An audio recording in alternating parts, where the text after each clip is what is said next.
Bonjour Antoine Perrochot. Bonjour. Vous êtes le président de la Société des écrivains de Vendée et donc on en parlait à l'instant dans le journal. Hier matin a eu lieu la cérémonie de remise de vos prix littéraires, les prix littéraires 2022. Deux femmes qui sont lauréates cette année pour deux livres, Suzanne Gacheneau et Françoise Rocher. Comment vous pouvez nous présenter un petit peu les profils justement de ces deux lauréates? Est-ce qu'il y a des points communs par exemple entre elles? Aucun. Sinon, qu'elles sont toutes les deux très sympathiques. Et vendéennes. Et vendéennes, bien sûr. Et alors, comment vous avez décidé de porter votre choix donc sur les Sœurs Loubersac et puis sur Jongler à la vie à la mort? Alors, bien sûr, nous avons un jury qui comporte actuellement une douzaine de membres. Une présélection est effectuée auparavant et nous avions sélectionné pour l'année 2022 6 livres. Et le jury a planché, si j'ose dire, en novembre, à la mi-novembre, pour ressortir ces deux livres, un roman et un témoignage. Alors parlons de ce roman.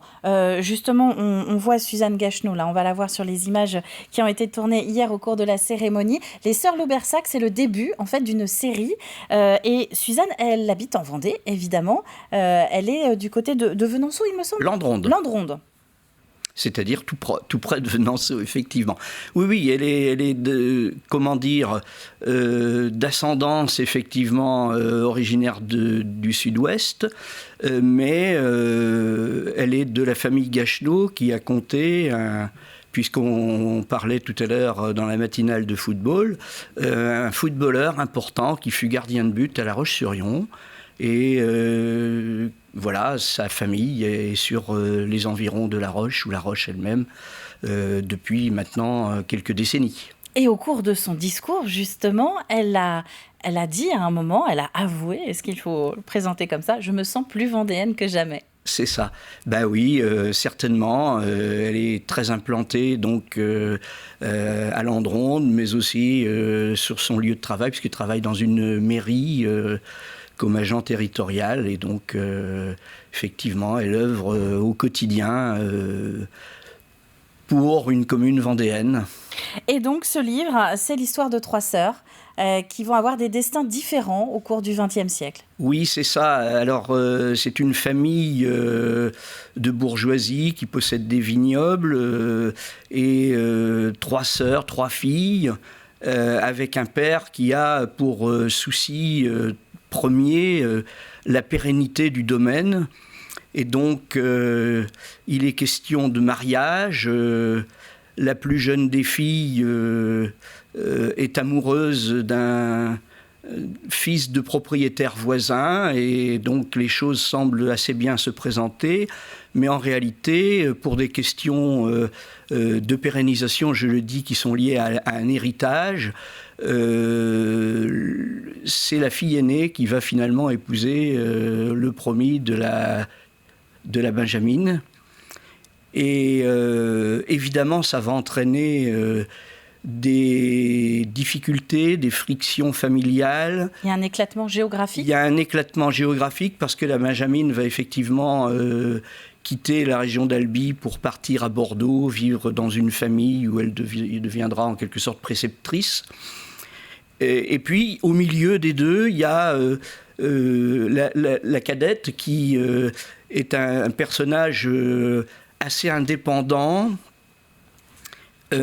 qui ne songe pas particulièrement au mariage, qui veut justement garder son indépendance féminine et qui, on est pas encore peut-être dans le féminisme, mais on y va. On n'oublie pas que c'est la période où il y a revendication par les femmes du droit de vote, des suffragettes dans certains pays. Donc voilà, alors je ne peux pas évidemment raconter beaucoup plus parce qu'on ne va pas dévoiler le roman. Un bon aperçu.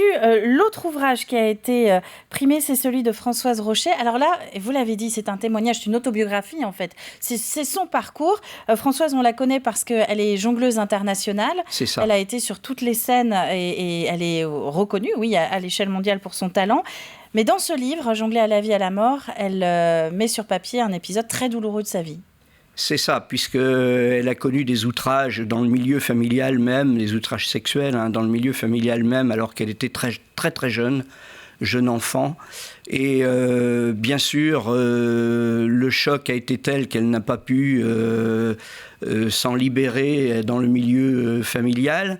Et donc, elle va s'orienter vers un apprentissage du jonglage, mais qu'elle commence de manière tout à fait personnelle et sans aucune formation extérieure.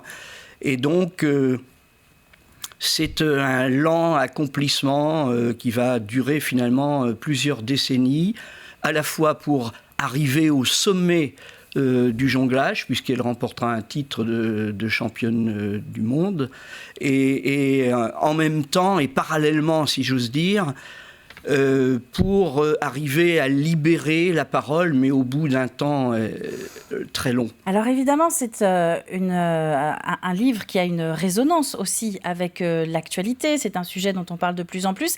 Est-ce que vous, au sein de la Société des écrivains de Vendée, vous arrivez néanmoins à vous détacher de cette actualité quand vous choisissez les ouvrages que vous allez primer ? Alors, je ne sais pas si je peux répondre de manière très prégnante à cette question, très objective, parce que effectivement, certains des membres du jury connaissaient déjà Françoise Rochet, que nous avions rencontrée au salon du livre de Grala, qui est une personne d'une gentillesse extraordinaire. Et d'un dynamisme aussi, il faut le dire. On a pu s'en rendre compte il y a quelques mois. Elle était venue justement présenter à votre place le livre. Et donc, c'est vrai que le côté humain a forcément un peu joué aussi dans ce choix.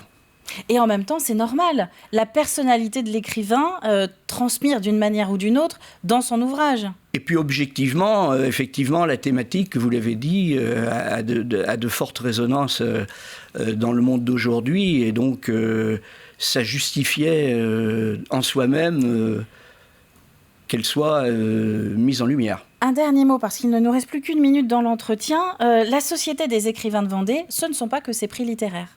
Non, c'est d'abord la publication de Lire en Vendée, paru le 15 décembre, qui est 84 pages d'articles un petit peu sur des personnalités vendéennes de la littérature ou qui ont un peu côtoyé le milieu. Et puis surtout, une trentaine de pages de présentation des parutions des livres publiés soit par des auteurs vendéens, nos adhérents en premier, mais aussi d'autres, et puis, ou bien de livres qui parlent tout simplement, qui ont un rapport quelconque avec la Vendée. Et donc que l'on peut se procurer. Alors c'est une revue qui est distribuée gratuitement, ce qui est le bon côté de la face, mais la difficulté c'est que elle est distribuée bénévolement et la couverture, on essaie de l'améliorer. Bon. La couverture du territoire. Eh bien, l'information est passée. On peut retrouver toutes les informations sur le site internet également de la Société. Alors, oui, sur le site internet sur lequel... 30 secondes avant que les caméras se coupent. Sur lesquelles la revue est en ligne. Exactement. Antoine Perrochot, merci. Je rappelle que vous êtes le président des écrivains de Vendée.